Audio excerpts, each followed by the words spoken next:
오늘 제가 강의할 내용은 여러분 아시겠지만 여기 일본 왜 알아야 하는가? 가깝고도 먼 일본. 저는 한국 사람 조수목입니다. 여러분, 역사는 왜 배워야 할까요? 아마도 이유들은 참 많다고 저는 봅니다. 근데 저는 개인적으로 이 역사를 배워야 하는 이유가 현재에 처해 있는 상황들이 역사 속에서 어떤 맥락과 문제를 위해서 이렇게까지 이루어지고 있는가를 알기 위한 부분이 아닐까. 그러면 알면서 그치지 않고 그 다음으로 나아갈 수 있는 지혜를 주지 않을까. 또 그 다음으로 나아가면 그게 나라의 사랑의 길이 아닐까라는 마음으로 저는 생각을 합니다. 자, 그럼 오늘 제가 강의할 내용, 자, 그러면, 제가 오늘 이제 일본 왜 알아야 하는가의 첫 장입니다. 일본 하면 여러분들 어떤 생각이 떠오르세요? 많은 생각이 떠오르시죠? 근데 말씀을 해주시면 더 감사하겠습니다. 저는 정서적인 마음으로는 사실 가장 많이 떠오르는 거는 역사 왜곡입니다. 하지만 오늘은 이 감정적인 부분을 떠나서 여러분들과 함께 어떤 일본의 특성을 갖고 있는가를부터 시작을 해보도록 하겠습니다. 그러니까 여기서 보면 일본은 우리나라는 한 면이 또 대륙과 붙어 있지만 여기는 일본은 알다시피 섬나라로 그죠? 되어 있습니다. 그리고 섬나라이다 보니까 지진이 많이 나고 있는 거 아시죠? 자, 그리고 그 어느 나라에서 찾아볼 수 없는 천황이란 지금 126대까지 이제 천황을 가지고 있는 나라이고 또 정말 오랫동안 무사 계급인 사무라이라는 사람들이 많이 일본을 지배를 해왔습니다. 그리고 또한 알다시피 엄청난 세계 1차, 2차 대전을 하면서 제국주의로서 크갔던 여러분들 알고 계실 겁니다. 이런 특성들이 아마 지금의 일본을 만들었지 않을까 하는 생각이 듭니다. 그러면 자, 일본을 한번 보겠습니다. 일본이 인구가 얼마인가 아십니까? 1억 2천입니다. 우리나라는요, 5,200만이죠. 우리나라의 4배입니다. 근데 땅덩어리도 사실 우리나라의 4배 정도 돼요. 그게 보면은 어떻게 3.7배 정도 된다고 볼 수 있습니다. 여기 보시면 일본은 4개의 섬으로 사실은 크고 작고가 수천 개의 섬으로 이루어지는 나라입니다. 그런데 4개의 섬으로 크게 되어 있는데 크게는 여러분들 여기 보시면 있죠. 이게 삿포로 있는데 홋카이도 그리고 여기서 도호쿠부터 여기까지 해서 혼수라고 합니다. 혼수란 섬과 그리고 여기 시코쿠 있죠. 그리고 여기 큐슈 이렇게 4개의 섬으로 구성이 되어 있습니다. 그러면 여러분 보시다시피 이렇게 길게 늘어져 있으니까 어때요? 이것들이 중앙으로 집권 이렇게 될까요? 힘들겠죠. 그래서 일본은 어떠냐면 지방으로 분산이 많이 되어 있다는 거죠. 그렇다 보니까 지방의 색깔들이 얼마나 다르겠습니까? 지금 우리가 전라도하고도 다르고 말도 다르고 그 짧은 똥덩어리에서 그죠? 저기 제주도만 해도 방언이 있는데 이렇게 세로로 이렇게 길게 있다 보니까 이 지방의 색깔이 너무 뚜렷한 거예요. 그렇기 때문에 그러다 보니까 권력도 지방으로 이렇게 분산이 되어 있다는 겁니다. 자, 그런데 아까 제가 말씀드린 것처럼 이런 이제 사면이 바다가 쌓이다 보니까 지진이라든가 해일이라든가 쓰나미라 이런 자연재해가 너무 많이 일어났다는 겁니다. 그렇게 하다 보면 어때요? 여러분들 왜 내 남편이 해군이다. 어디가 뭐 고기를 잡으러 간다. 그러면 어떻게 합니까? 바다에 해풍이 일어나지 않아서 잘 갔다 오시기를 어디에 빕니까? 신께 빌죠. 그래서 일본은 어쩔 수 없이 이 신이라는 신토라는 이런 것들이 엄청나게 발전이 되어 있다는 겁니다. 그래서 그런 신 중에서 가장 탑의 신이 누굴까요? 천왕입니다. 그래서 일본의 국기를 보면 어떻게 되어 있어요? 빨갛게 되어 있죠. 이게 태양입니다. 여러분 다 아시겠지만 일본의 의미가 일자가 뭡니까? 태양이라는 의미예요. 그러니까 태양이 근본인 나라. 그래서 태양신의 후손이 천황을 가문이라는 겁니다. 그런데 중요한 건 이렇게 쭉 길게 이렇게 되어 있으면 지방 분권이 되어 있으면 어때요? 천황이 이렇게 힘을 발휘를 할까요? 발휘를 못 하겠죠. 자, 그래서 이제 일본이라는 나라는 고대 정권을 어떻게 되어 있었냐 하면은 우리나라는 BC 3200 그때 고조선 때 이렇게 왕권으로 인해서 이렇게 그게 돼 있었죠. 그죠? 하지만 여기 일본은 이렇게 많은 소국들이, 그러니까 4세기경, 우리나라 같으면 언제냐면 삼국시대입니다. 고구려, 백제, 신라 이 시대까지도 이렇게 분산이 되어 있었다는 겁니다. 그런데 이때 야마토 이때 시대에 들어오면 최초로 이게 최초로 통일 국가를 만들게 됐습니다. 그 지역을 해서 그러면 그럼 이때는 어떠나 누가 이렇게 그러면은 이거 중앙으로 이렇게 그걸 하게 됐냐면 이분이 누구냐면 야마토 정권의 소토쿠 테자라는 사람인데 이 사람이 처음 초기에는 지방 분권이었는데 이 사람이 어떻게 하고 싶었냐면 우리나라도 좀 왕권을 중앙으로 끌어당길 수 있도록 한번 해보자. 그럼 그걸 어떻게 하면 좋을까? 그 생각으로 이제 눈을 돌려보니까 이때가 당나라 때였거든요. 아까 보니까 당나라에 보니까 종교를 보죠. 불교가 발전이 되어 있는 거예요. 아, 그러면 나도 불교를 받아들여야 되겠다. 그렇게 해서 사실 이 불교를 받아들이는 거 어디냐면 백제예요. 우리나라에서. 그리고 이 소토쿠 세자의 이 스승이 누구냐? 고구려 해자 스님입니다. 근데 그 왕권을 강화시키는데 왜 불교냐? 여러분들 어머니 안 가십니까? 자, 불교에서 가장 강조하는 게 뭐가 있습니까? 지금도 여러분들 많이 들었을 건데 윤회입니다. 아, 내가 죽으면 다시 태어난다는 이야기를 많이 들으시죠? 그래서 어떻게 하라? 아, 좋은 일을 많이 하라. 덕을 많이 쌓아라. 그래서 만약에 내가 지금 잘 안 풀리고 있으면 없잡니까? 가면 업보가 많으니까 어떻게 하라? 내가 많이 그걸 닦아라는 이야기를 많이 들었을 겁니다. 이때도 마찬가지였어요. 자, 그러면은 어때요? 그러면 이때도 그러면은 신분제가 있을 때는 내가 왕이고 너가 노비야. 그럼 어때요? 말할 필요가 없는 거예요. 내가 왕인 이유는 내가 전생에 많이 베풀고 덕을 쌓았기 때문에 나는 이런 모습으로 사는 거야. 그럼 너가 노비일 때는 어떤 겁니까? 너는 전생에 죄를 많이 지은 거야. 그렇기 때문에 너는 노비야. 말할 필요도 없는 거예요. 그렇게 해서 어떻게 했다면 왕권을 중앙으로 집중을 시켰다는 겁니다. 그래서 이때 시대에 불교가 발전한 시기를 뭐냐면 아스카 문화라고 했습니다. 그래서 이 아스카 문화에는 우리나라 고구려 백제 신라의 그 문화를 너무너무 많은 그걸 영향을 받았다는 겁니다. 그러면 어느 정도까지 있냐면 오사카 지역에 보면 백제역이라든가 여러분 알마도 오사카에 가면은 백제역이라고 보셨을 분도 있을 겁니다. 자, 그러면은 어느 정도인지 한번 가볼게요.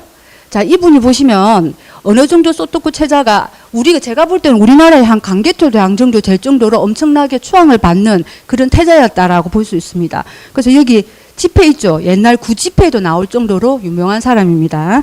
그만큼 일본의 고대 정권에서는 중요하다고 볼 수 있겠습니다. 자, 그러면 영향을 준 걸 한번 보면 소토쿠 태자가 만든 것 중에서 이게 아스카의 호류사라는 게 어때요?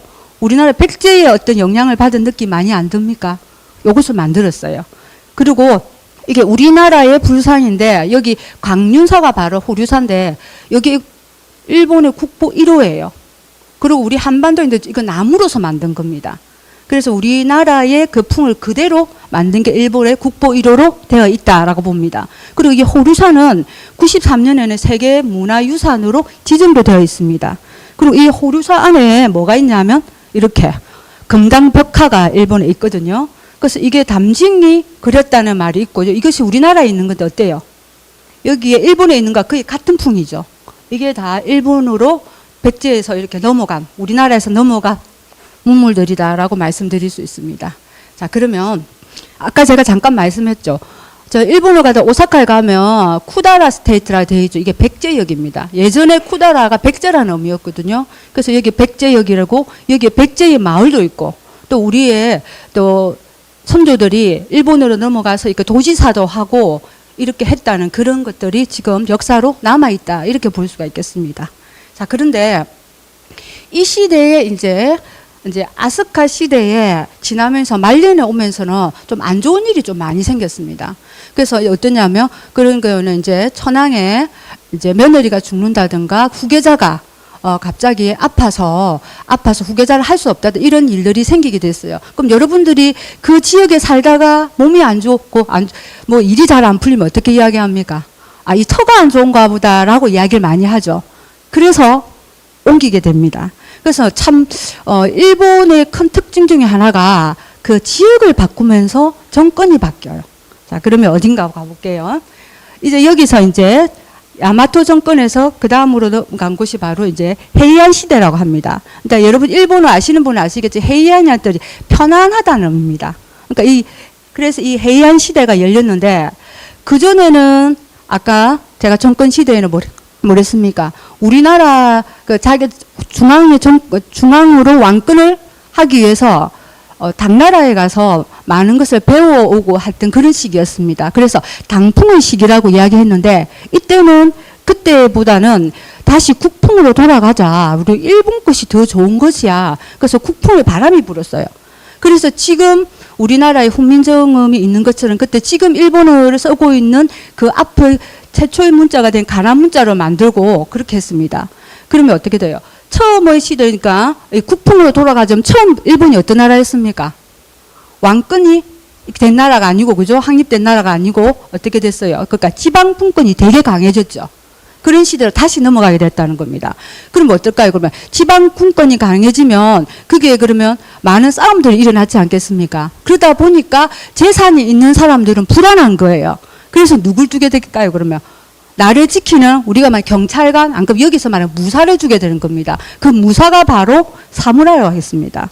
자, 그랬을 때, 근데 이 사무라이 정권들이 참 많았는데 그 중에서 가장 이제 큰 힘을 발휘한 정권이 미나모토 요리토모레 가마쿠라 막부를 열게 됐습니다. 이 막부라는 것은 여러분들 우리 왜 전쟁할 때 거기 천막을 치고 있는 그걸 갖다가 뭐라고 합니까?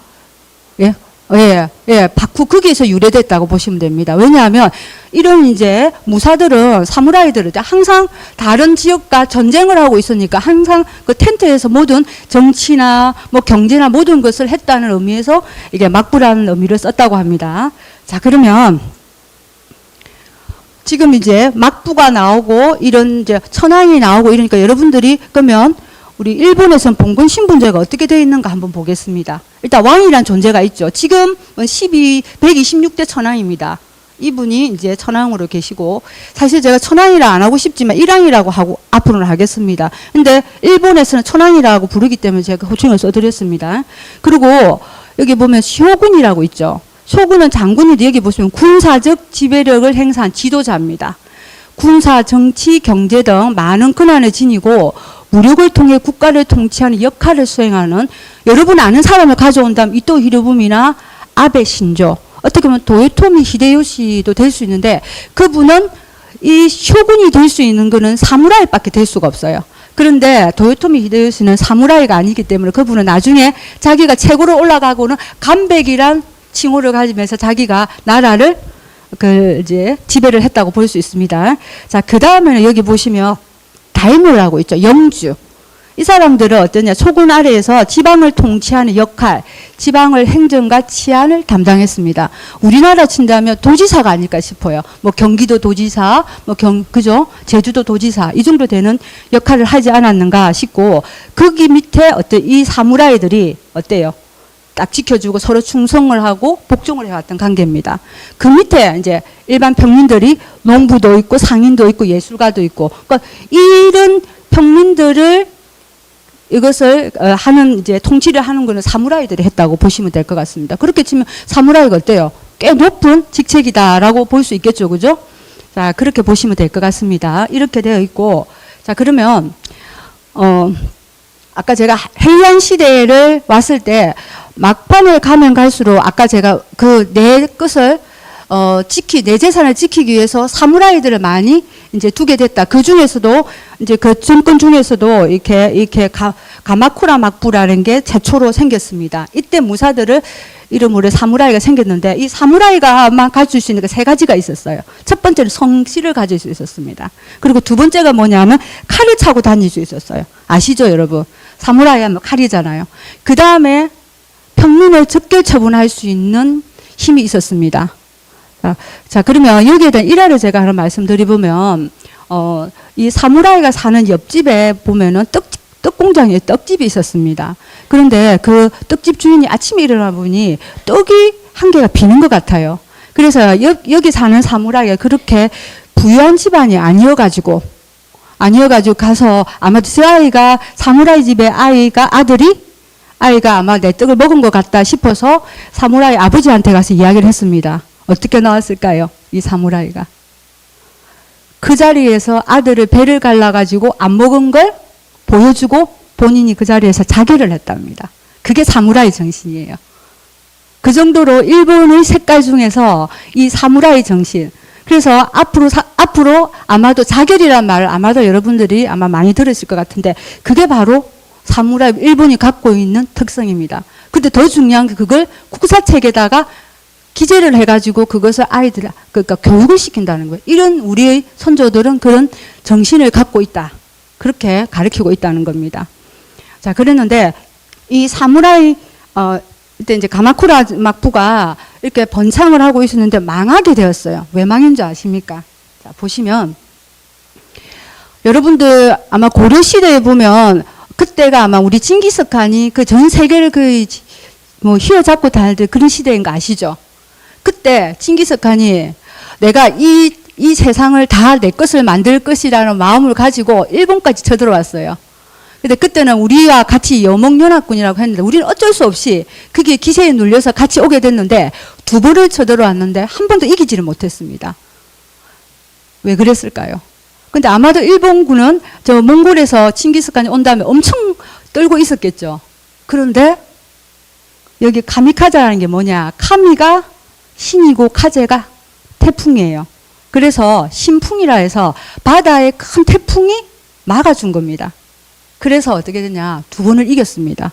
그래서 이때부터 이제 일본에서는 우리는 신들이 지켜주는 나라야라는 그런 신국의식이 훨씬 더 강해진 거예요.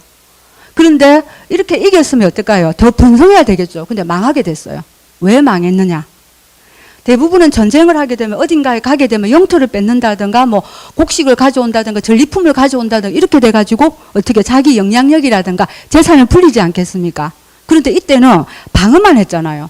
그러다 보니까 있는 재산을 다 갖다가 썼게 된 겁니다. 그래서 이렇게 국가 재정이 궁핍해지고 무사들은 경제적으로 부담이 가중되어서 가마쿠라 막부가 몰락을 하게 됐습니다. 그러면 가마쿠라 막부가 몰락이 되고 그 다음으로는 무르마치 막부가 그것을 이어받게 되었습니다. 근데 이때는 어땠냐? 이때의 특성은 하극상의 풍조예요. 하극상이 뭔지 아시죠? 아랫사람 윗사람을 치는 거 앞뒤가 없이 그러니까 막 간다는 소리입니다. 그런 세상이 온 겁니다. 그래서 위아래 없이 서로 막 이렇게 싸움질을 너무 하면서 그때는 먹을 것이 없으면 어디로 오느냐? 우리나라로 오고 중국으로도 가고 그래서 그때 우리가 왜 외구의 노략질이 많았다 이런 말들 많이 하죠. 이때였습니다. 그러다 보니까 이런 전국시대가 이제 펼쳐지게 된 겁니다. 그래서 이 전국시대는 싸울 전자입니다. 그러니까 내 싸우는 거예요. 이렇게 섬들로 나눠져 있으니까 서로 정권을 잡기 위해서 그런 시대가 펼쳐졌다는 겁니다. 끊이지 않고 이제 전국시대에 이제 세력들 간의 전쟁이 있는데 이때 이 전국시대를 잡은 여러분들 아마 많이 들어보셨을 겁니다. 정말 이제 일본에서는 멋진 어쩌면 정말 전국시대를 휘둘렀던 세 사람을 사나이들입니다. 아마 첫 번째가 오다 노부나가고 두 번째가 도요토미 히데요시, 세 번째가 도쿠가와 이에야스입니다. 이 중에 한 분은 여러분 한 사람은 더 많이 들어보셨죠? 누구 들어봐? 도요토미 히데요시는 아시죠? 어떻게 알고 계십니까? 우리나라 임진왜란을 일으켰죠. 그죠? 맞습니다. 그런데 여기에 대빵은 누구냐면 오다 노부나가예요. 이 사람의 부하가 도요토미 히데요시와 도쿠가와 이에야스라는 사람입니다. 자, 이 세 사람에 대한 일화를, 이 사람들의 특성을 나타내는 어떤 일화가 있는데, 잠깐 말씀드려보면, 여러분들, 두견새 아시죠? 두견새가 울면 어떻게 할래요? 라고, 이제 이 사람들이 답을 한다면, 이 오다 노부나가라는 이 사람은 완전 사무라이 정신입니다. 그 지혜가 출중한 사람으로서, 어떻게 말했냐면, 어떻게 말했을까요? 새가 안 울어? 죽여버려야지. 자기 할 직분을 못 한다는 그게 사무라이 정신입니다. 그렇게 나왔습니다. 그러면 도요토미 히데요시는 어떻게 했을까요? 어떻게 해서라도 새를 울게 만든다. 그만큼 지략이 뛰어나고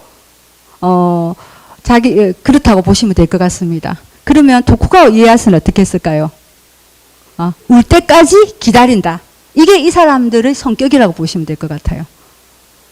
자, 그래서 그러면 이 오다 노부나가가 어떻게 전국을 통일할 뻔했을까? 이때 보면 포르투갈이란, 그러니까 우리나라와 보다는 일찍 일본에 외국인 상인들이 좀 많이 들어왔습니다. 그때 포르투갈 상인이 들어왔는데 그때 조총 아시죠? 조총을 갖고 들어왔어요. 그런데 사실 이 조총을 이제 오다 노부나가의 밑에 부하 직원이 이런 게 있다고 해서 그걸 사오게 했는데 그것을 팔지 않으려 가지고 이 오다 노부나가가 어때? 사무라이 정신으로 어떻게 했을까요? 어떻게 해서 가지려고 했을 거 아닙니까? 자기 딸을 그 포르투갈 이게 시집을 보내고 그것을 받게 됐습니다. 권총 2개를 받아가지고 1년 뒤에 그 몇 개를 수천 자루를 만들었어요. 그 연구를 해가지고. 그런 사람. 그래서 그때는 뭘 가지고 총이나 화살을 쏘면서 전쟁하던 시대였는데 이때 총이 들어왔어요. 총이 조금 이제 하야 걸렸고 10초 있어야 다시 돌아가고 하는 그런 건 있었지만 그래도 화살이라든가, 그죠? 그게는 이길 수 없겠죠.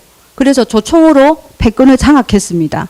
그런데 이 사람이 이 조총으로 전국을 장악하려고 한데 여기 보시면 혼노지라는 절이 있었어요. 여기에서 정말 아끼는 부하에게서 배신을 당합니다. 그래서 그 절에서 뭘 하냐면 자기를 합니다. 그 자기를 하기 전에 여기도 자기가 죽는 거예요. 그러니까 했는데 뭐라고 했냐면 저건 외부에 있는 것이 아니고 혼노지에 있다. 그 내부에 있다는 말로 일본에서 이제 많은 말들은 이제 속담처럼 쓰고 있다라고 볼 수가 있습니다. 그러면 도요토미 히데요시는 어떤 사람이었느냐? 정말 못 살았습니다. 정말 집이 지지리도 못 살아가지고 그 사람은 사실 오다 노부나가의 무사가 아니었고 변소지기, 안 그래도 신발 관리인이었습니다. 그러니까 한 번씩 이게 영화를 보면은 그러니까 한 예를 들면 오다 노부나가가 회의를 하고 바깥에 한겨울에 나오면 신발이 차가워야 되잖아요. 근데 그 신발이 따뜻해요. 왜 그랬을까요? 이 토요토미 히데요시가 그 오다 노부나가의 신발을 가슴에 품고 있어서 나올 때 그 자리에 내려줬다는 그 정도로 지략이 뛰어난 사람이었다라고 말씀을 드릴 수 있습니다. 자, 그래서 여기 보시면 오다 노부나가 죽은 후에 권력을 장악했죠. 그래서 이때 어떻습니까? 이제 전국시에 싸움을 그렇게 하던데 이 사람이 도요토미 히데요시가 장악을 하면서 어때요? 이제 좀 잠잠해지는 것 같은데 근데 그 내부에서 어때요? 잠잠한 이 사무라이들은 쌓아가지고 자기의 어때요? 실력을 쌓아가지고 위로 어떤 자기의 실력을 인정받아야 되는데 어때요? 이제 싸움을 하면 안 되는 시기가 왔어요. 그러니까 내부에 불만이 쌓이죠. 그때 생각한 게 도요토미 히데요시가 뭘 생각했습니까? 그래, 가보자. 어디로 갔냐면 쳐들어 가자. 그래서 여기서 도요토미 히데요시가 한 말이 여기 보시면 정명가도란 이야기를 했었습니다. 보시면 정명가도 많이 들어보셨죠? 우리나라에서 대도 안 한 말로 어떻습니까? 내가 명나라를 칠 테니 우리는 조선의 길을 좀 내달라. 이게 정명가도라닙니까? 이런 말도 안 되는 소리를 했습니다. 그래서 우리가 안 받아주니까 임진왜란을 일으킨 걸 아니겠습니까? 그죠? 그렇다고 볼 수 있습니다. 그런데 도요토미 히데요시가 어떤 충격적인 내심을 갖고 있었냐면 이 자기의 부하들을 임진왜란으로 해서 우리나라를 쳐들어올 때 너희들은 거기 가서 조선의 땅을 여기는 그 땅들을 하나하나 주면서 이건 네 땅, 네 땅 다 줬대요. 가서 그것을 네가 차지를 해라고 그렇게 분할을 다 해줬답니다. 그 정도로 무서울 정도로 그런 것을 해주었다고 봅니다. 자, 그래서 여기 보시면 여기 정안론이라고 놓죠. 이 정안론이 뭐냐면 나중에 제가 요시다 소인에 대한 이 이야기를 잠깐 하겠는데 여기에 숭배자라고도 볼 수가 있겠습니다. 그런데 그 뜻을 이루지 못하고 임진왜란 때 죽었습니다. 그리고 이제 도요토미 히데요시 이때도 보면 일본을 알다시피 이렇게 섬들이 많다 보니까 내가 다 장악을 할 수가 없죠. 그러면 자기의 부하들에게 뭘 나눠주냐면 땅을 나눠줍니다. 자, 그러면 아까 여기 보시면 오다 노부나가의 여기에 이제 부하가 2사람이 가장 아끼는 부하가 2사람인데 그러면 도요토미 히데요시가 자기가 정권을 잡으면 이 사람이 제일 걸릴 거 아닙니까? 자기로서 적일 거 아닙니까? 그러면 이 도쿠가와 이에야스한테도 이제 땅을 줄 수밖에 없는 거죠. 안 줄 수는 없는 거. 근데 그때 가장 좋은 거 주겠습니까? 가장 안 좋은 거 주겠습니까? 가장 안 좋은 거 주겠죠. 그때 준 게 뭐냐면 에도예요. 에도가 지금이 어딘지 아십니까? 도쿄입니다. 근데 여러분서 도쿄가 지금 얼마나 좋은데 싶은데 그때 여기 간도라고 해가지고 여기가 섭지예요. 그러니까 물이 들어오고 그렇게 해가지고 거기가 섭해서 살 수 있는 지역이 아니었습니다. 그런데 도쿠가와 이에야스가 가서 거기다가 뭐 둑도 치고 해 거기를 그렇게 비옥하게 만들었다고 볼 수 있습니다. 그런데 갑자기 도요토미 히데요시가 죽게 되었어요. 그럼 어떻게 될까? 이제 도쿠가와 이에야스가 인내의 아이콘인데 자기가 이것을 받게 되었습니다. 그 본인이 이제 어떻게 해요? 이제 새로운 막부를 열게 되었다는 겁니다. 그래서 이때 이 도쿠가와 이에야스가 뭐라고 했냐면 우리가 말한 우리는 이제 진주시 마산 뭐 이렇게 하는 것처럼 이것을 지방을 다 번이라고 합니다. 그래서 자기가 있는 새로운 막부를 열어서 이제 에도 막부라고 하고 막번 체제라고 이렇게 불렀다고 볼 수가 있겠습니다.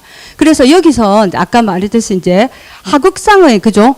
그런 것이 있다 보니까 그것을 없애기 위해서 어떤 생각을 했냐면 이 사람이 자기가 있는 중심에서 많은 부하들을 보내놓고 그렇게 되면은 그 사람들이 만약 거기서 정권을 잡게 되면 다시 자기를 칠 수 있다는 생각에 1년만 거기서 근무하고 다시 교대로 자기한테 오게 했어요. 그렇게 되면 어때요? 자기의 권한은 강하게 되었다고 볼 수가 있겠습니다. 그리고 여기서 보시면 이렇게 그리고 이렇게 난학은 서양의 학문도 발전시키고 국학의 학문도 발전을 시킨 때가 이때라고 보면 됩니다. 그리고 도쿠가와 이에야스는 이렇게 260년 동안 정말 일본에서 정말 번창했던 시기의 한때라고 볼 수가 있겠습니다. 그런데 이 시기에 엄청난 일이 벌어지게 됐습니다. 이분 누군가 아십니까? 누구냐면 이 미국의 페리 제독이라고 1853년에 이렇게 흑선을 4대를 끌고 일본 도쿄항에 들어오게 됐어요. 그러면 일본 사람을 봤을 때 어떨까요? 깜짝 놀랐겠죠. 이때 여기에 보면 까맣게 여기가 철선이었습니다. 그때 나룻배 타고 다닐 때인데. 근데 여기에 이렇게 막 여기에 전기가 불이 나 여기 석탄을 하다 보니까 연기가 나죠. 그래서 처음 본 말로는 배에서 불이 나는 배가 들어왔다. 이렇게 하면서 엄청나게 두려움을 느꼈다고 합니다. 그래서 이렇게 오게 된 이유가 이때 보면은 외국에서는 서양에서는 뭐가 일어나서 산업혁명이 일어났죠. 그러니까 대량을 생산하다 보니까 이 물건을 팔 수 있는 지역을 찾아 나서게 되면서 영국을 비롯해가지고 전 세계를 어떻게 하고 있었습니까? 식민지를 만들고 있던 시대였습니다. 그래서 미국은 조금 후발주자였지만 이렇게 이제 태평양을 돌면서 어떻게 왔다? 일본까지 오게 된 겁니다. 그래서 일본에게 문을 열어달라고 했습니다. 그리고 그럼 1년의 기회를 줄 테니까 다시 그럼 내년에 다시 오겠다 해서 와서 이것을 열게 됐는데 그런데 외국과의 조약이 그렇게 평등한 조약이 될까요? 안 되겠죠. 그래서 일본은 최초 불평등 외교 관계의 시작을 했습니다. 근데 이게 문제가 돼요. 이때가 언제라고 했습니까? 에도 막부 시절이거든요. 근데 사실 이때 왕이 있습니다. 근데 왕의 허가도 없이 어떻게 미일 하친 조약을 체결을 했습니다. 그러면 이렇게 불평등을 하게 되면은 이곳을 여기에 힘듦을 받는 건 누굴까요? 백성들이겠죠. 불만이 막부에 대해서 엄청난 불만이 일어나게 됩니다. 그래서 어떻게 새로운 정치나 사회적 운동이 일어나기 시작하는 시대가 이때 이렇게 쿠로훈의 이 사건으로 인해서 그렇다고 봅니다. 그래서 이때 그럼 에도 막부를 떨어뜨리고 그러면 없애고 하려면 누군가의 구심점이 있어야 되겠죠. 그때 나온 게 다시 지금까지 어떻게 보면 종이 호랑이 같이 있었던 이 천왕을 다시 그러면 내세우자. 그러니까 좋은 양입니다. 그리고 양이 외국 것을 배척하자고 했지만 근데 문을 열고 보니까 어때요? 안 받아들이면 안 될 것 같아요. 그리고 일본은 어째 항상 자기네들은 잘 되고 싶다. 최고가 되고 싶다는 그런 마음들이 많았기 때문에 그래서 양인을 없애고 존왕으로 해가지고 이제 개국을 했다고 보면 되겠습니다. 그래서 이 쿠로운의 이 사건이 메이지 유신의 발단이 되었다고 봅니다. 그런데 페리 제독이 오면서 엄청난 선물을 갖고 옵니다. 여기 보시면 이게 뭐냐면 철도 여기 있죠. 모형이에요. 이게 특별 전기 기관차 있죠, 그죠? 그때 제일 처음 나온 데가 영국이잖아요. 그때 이 기관차 이 모형을 갖고 와요. 우리가 지금 어린이 대원 가면 어린 아이들 타는 것처럼 된 걸 갖고 와가지고 선물로 줍니다. 큰 폭이 2.2m고 길이가 3.2m. 그러니까 현대 놀이동산에 볼 수 있는 모형이에요. 타고 다니는 거. 이거 보이시죠? 너무너무 신기하죠. 그죠? 이걸 가지고 선물로 갖고 왔다는 겁니다. 이 랠리에서 이렇게 달리고 있다는 거. 그런데 일본인들은 이 선물로 가지고 이게 다시 이와 같은 모양으로 자력으로 기차를 만들어냅니다. 지금 일본 역사의 척도의 시작이고 이게 이제 뭐 지금 우리 신칸센이라 자기 부상 열차 아시죠? 이걸 만든 계기가 된 게 이 이제 페리의 철도 선물이었다라고 볼 수 있겠습니다. 자, 그러면 1868년 53년에 이제 페리가 들어오고 아까 말했죠. 그죠? 이제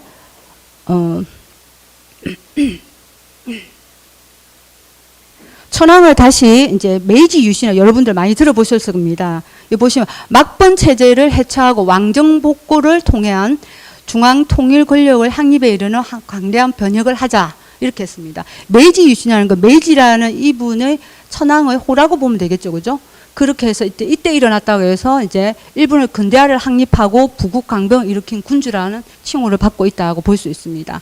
자, 그러면 그때까지 그러면 사무라이가 득세하고 사무라이가 정권을 잡고 있던 시대인데 이제 어때요? 사무라이가 이제 권력이 추락되는 시기죠. 천황이 올라간다면 이때가 어떻게 되냐면 그러면 아까 제가 말씀드린 게 사무라이가 갖고 있는 세 가지가 있댔죠. 성씨가 있다는 거. 그러면 이때는 어떻게 했을까요? 성씨를 모든 국민들이 다 갖도록 만든 겁니다. 그래서 일본에 보면은 이 성들이 보면 몇 개나 우리나라에는 한 500개 정도 된다고 봅니다. 일본은 20만 개랍니다. 이때 만들어진 거예요. 갑자기 성을 가지라 하니까 어떡할까요? 내가 가지려니까 갑자기 뭐라고 해야 될지 모르겠죠. 그러니까 내가 그러면 나무 밑에 산다고 얘들 뭐 닭가무라라든가 나는 그러면은 뭐 저기 강가에 있다 해서 뭐라 한다든가 이렇게 해서 성들이 가진 게 지금 20만 개랍니다. 그리고 두 번째는 뭐예요? 아까 말했던 게 칼을 사무라이만 차고 다니게 했지 않습니까? 칼을 못 차게 당했습니다. 그리고 사무라이가 그걸 말하면 군인과 같은 거죠. 그러면 모든 사무라이의 갈 수 있는 군인이 할 수 있는 무사를 없애고 모든 국민들이 다 군인이 될 수 있는 징병제를 만들었다는 거죠. 이런 식으로 이렇게 다 징병제, 이렇게 학제, 신분제 이런 것들을 다 이제 변혁을 했다고 보면 됩니다. 그리고 집안도 범을 현으로 바꿨습니다. 지금도 보면 현으로 지금 쏘고 있다고 봅니다. 계획을 추진했습니다. 그래서 여기서 추구하는 거는 뭐냐? 한마디로 말하면 그러면 사무라이 정권의 힘을 없애고 천황의 권력을 올린다는 게 메이지 유신이다. 이렇게 보시면 될 것 같습니다.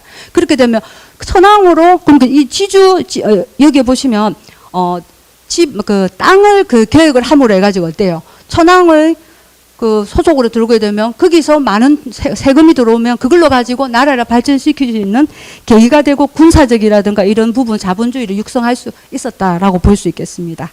자, 제가 아까 정한론 이야기를 했는데 이 사람이 보시면 누구냐? 요시다 소인이라는 사람인데 오래 살지는 못했지만 이 사람의 엄청난 자기의 사상을 지금까지도 우리가 아베의 지금 갖고 있는 아베 신조의 우익적인 사상도 이 사람이 만들어냈다고 보시면 될 것 같습니다. 그러니까 이분이 말한 게 뭐냐? 정한론이에요. 한마디로 말하면 아까 미일 하친 조약에서 보시면은 불평등 조약을 했죠.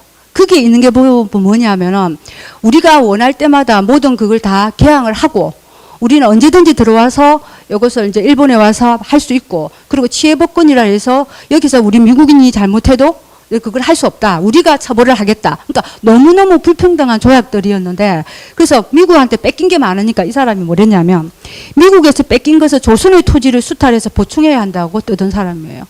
그래서 이게 정한론이 뭐냐.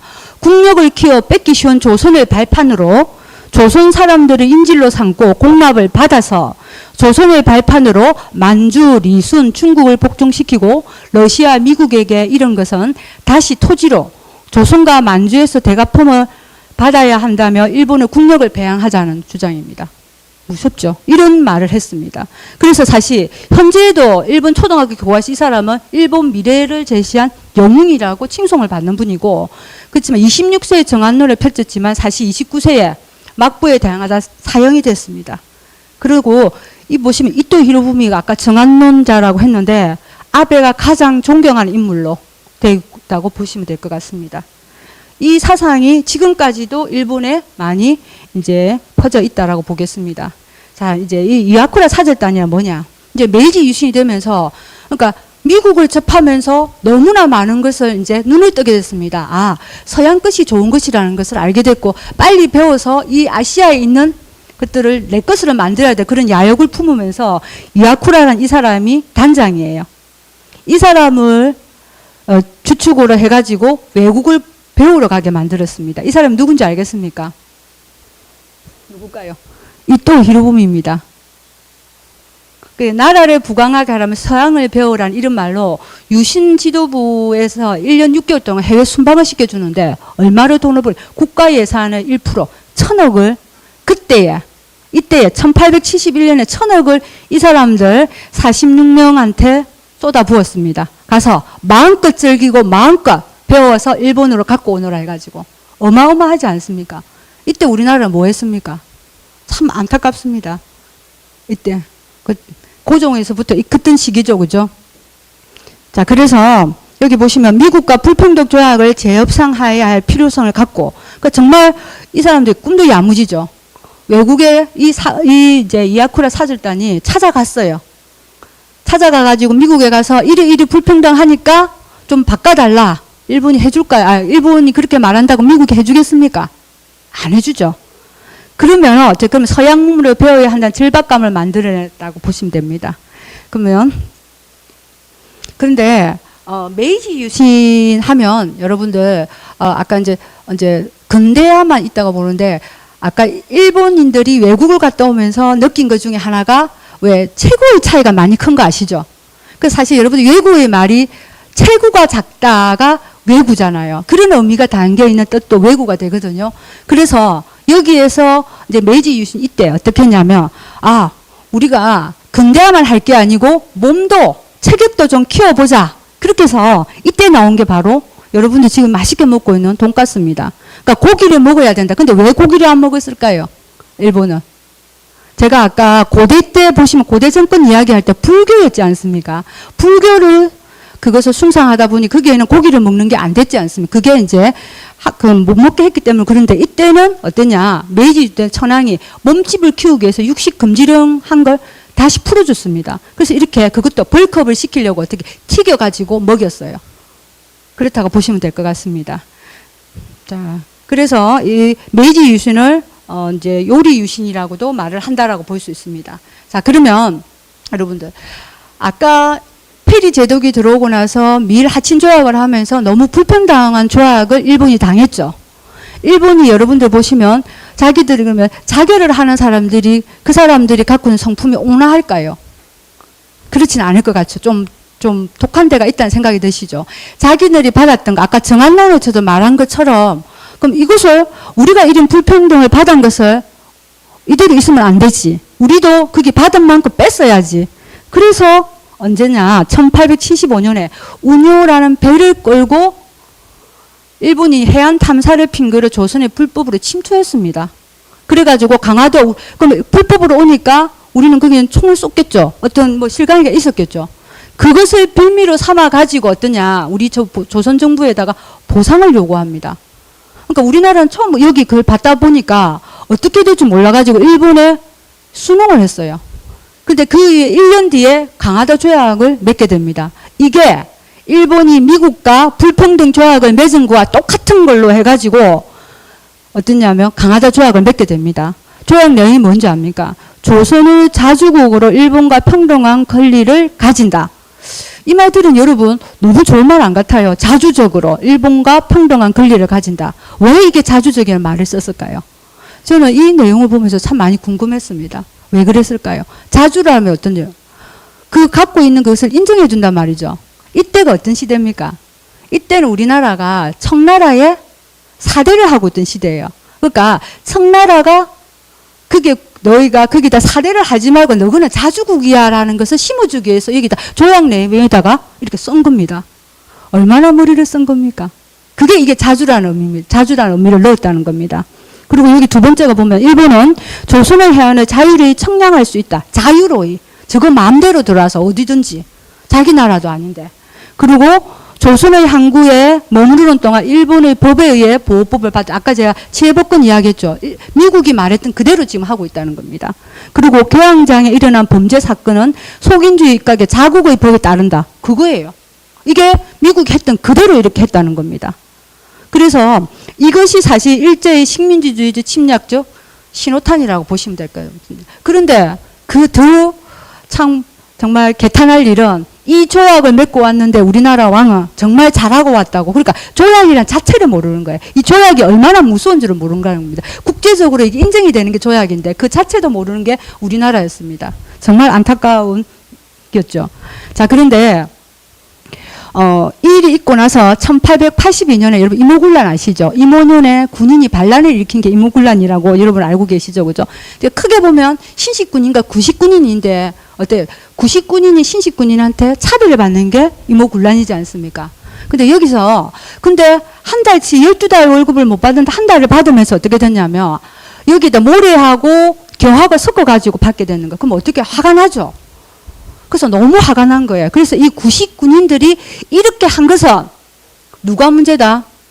민비와 명성황후와 함께 일본 공사, 일본인들의 소행이라고 해서 쳐들어갑니다. 그래서 일본 공사관을 습격해가지고 거기서 이제 습격을 하고 그리고 황궁을 들어가서 민비를 거기에 가서 이제 쳐들어가게 됐죠. 그때 이제 명성황후가 어떻게 되느냐? 왕궁을 빠져나가는 그 정도로 이렇게 크게 사건이 일어났었다는 겁니다. 그런데 참 아쉬운 게 우리나라 이런 일이 났을 때 우리나라에서 해결이 되는데 너무 무서워서 이것을 해결하기 위해서 어떤 선택을 하느냐. 고종이 청나라에 우리 좀 도와주세요 해서 청나라에서 군대가 들어옵니다. 그래서 바로 진압을 해주게 되었습니다. 그렇게 됐는데 이걸 보고 일본이 가만히 있겠습니까? 왜 우리 여기 공사관이면 너가 조선이 지켜줘야 되는 거 아니야? 외교관과 똑같은 거 아닙니까? 왜 못 지켜줘? 그러면 어떻게 하겠다? 우리가 지킬래. 그러면서 일본도 어떻게 조선에 들어오는 계기를 만든 거예요. 이게 바로 이모군란이라. 이게 엄청난 큰 사건의 시작의 발단이라고 볼 수 있겠습니다.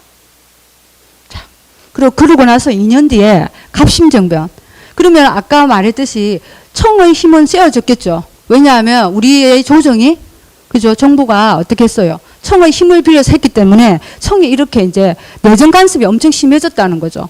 거기에 불만을 풀은 이제 많은 우리 이제 급진 개화파들이 사실 이분들은 많이 배우신 우리의 분들이에요. 이런 학자들이 일으켜서 어떻게 되냐면 조선이 청나라로부터 자주 독립과 근대화를 이루어야 한다는 주장을 하는 개화파가 일본의 지원을 약속받고 일으킨 정변이 바로 어떠냐? 갑신정변입니다. 그런데 이때 또 우리 조정은 청나라에 SOS를 칩니다. 와서 좀 구해줘. 다시 들어오게 됐어요. 그런데 이때 그러면 일본군이 우리나라에 들어와 있지 않았겠습니까? 서로 부딪히게 된 겁니다. 근데 누가 이겼을까요? 그때 동북아시아의 가장 힘이 센 나라가 청나라죠. 그때 누가 이겼어요? 중국 청나라가 이겼습니다. 그래서 맺게 된 조약이 바로 텐진 조약이라고 볼 수 있습니다. 자, 그런데 이때 그래서 이제 그 텐진 조약 그러면 이 조약은 어디서 맺었느냐? 텐진 조약이라면은 중국에서 맺었다는 의미겠죠. 그러니까 여기에 가장 실세 중에 실존 이홍장이라는 사람과 그리고 여러분 알죠? 이토 히로부미 이 두 사람이 만나서 그 텐진 조약의 내용 중에서 한반도 내 우리나라죠, 그죠? 양국 주둔군 철수가 주 내용인데 조선에서 청일 양국 군대는 동시에 철수하고 동시에 파병한다. 이 말이 이게 참 안타깝습니다. 그러니까 벌써 우리나라에 들어와 있기 때문에 그러니까 내가 들어오면 너도 들어오고 나가면 같이 나가야 된다. 이런 것을 이 텐진 조약에 있다는 겁니다. 그래서 그 다음 일어난 게 뭐냐? 그러면 우리 백성들이 동학농민 여러분 많이 들어보셨죠? 이때 지금 이게 무슨 짓이냐? 우리나라에서 어떻게 할까요? 반외세 반봉건정이 동학농민운동이 일어나게 됐어요. 여러분 알다시피 전봉준을 기초하여. 그런데 어때요?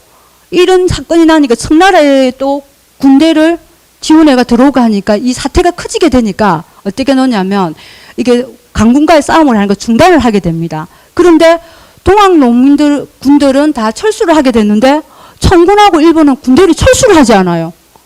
이때부터 벌써 두 나라는 야욕을 가지고 있었다고 보시면 될 것 같습니다. 그래서 어떻든 지금 10년 넘게 어떻게 해요? 중국과 일본이 우리나라 땅에서 이런저런 이유를 해가지고 여기에 하면서 이제 어떻게 종주권을 가지고 두고 이제 대립을 하는 시간이 그런 시간이 길어졌다라고 볼 수 있겠습니다. 자, 그래서 이것을 계기로 이제 두 나라가 이제 전쟁이 일어나게 됩니다. 그래서 아까 말했듯이 갑신정변을 그쪽 갑신정변과 이모군란을 전하면서 그렇게 된 겁니다. 자, 그럼 청일전쟁이 일어났는데 이 청일전쟁이 어디에서 일어났을까요? 여러분들이 그러면 전쟁이라 한다면 청일이면 청나라는 일본에서 일어나야 된다고 우리가 상식적으로 생각하지 않겠습니까? 그런데 이 전쟁은 어디서 일어났느냐? 어디서 일어났을까요? 네, 우리나라에서 일어났습니다. 근데 여기 보시면 제가 이렇게 이때가 1894년 7월에 시작이 됐는데 여기 보시면 여기 7월에 풍로라고 있죠. 여기에 보면 이때 청나라가 여기에 배를 두 척을 여기다가 세워두고 있었습니다. 그런데 이때 일본군 배 세 척이 와서 여기에 갑자기 기습으로 선전포고도 없이 바로 여기를 기습을 해서 폭발을 여기서 이제 기습 공격을 했다고 볼 수 있겠습니다. 근데 사실 전쟁을 하게 되면 어떻게 해야 돼요? 이렇게 하겠다 선전포고와 함께 해야 되는 게 맞지 않습니까? 일본은 그것도 없이 선전포고 없이 했다는 겁니다. 그렇게 하고 일본군은 이렇게 해서 여기 보시면은 여기가 어디냐면 성안이란 곳이거든요. 여기를 이기고 다시 냅다 여기로 성안으로 가서 여기서도 보면 청일 이 군대가 붙었는데 우리가 기본적으로 생각하면 그 큰 군 청나라가 이길 것이라고 생각을 했지만 여기서도 일본이 이기게 됩니다. 이제 일본은 기세가 등등하여 이제는 어디로 올라가냐면 이렇게 평양까지 이렇게 올라가서 여기서 교전을 하게 되는 거예요. 여기까지요. 저절로 올라갔습니다.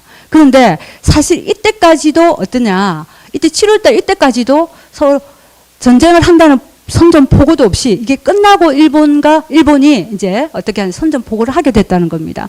그래서 이렇게 이제 여기서 이제 청은 평양으로 이렇게 올라가고 일본도 따라 올라가게 된 거죠. 그럼 여기서 이제 평양을 지키는 군은 누굽니까? 청군이죠. 그리고 이것을 뚫으려고 하는 거는 일본이라고 보죠. 그러면 여러분이 생각할 때는 뚫는 게 쉽습니까? 지키는 게 쉽습니까? 지키는 게 쉽지 않을까요? 그런데 어떻게 되느냐? 일본이 이겼습니다.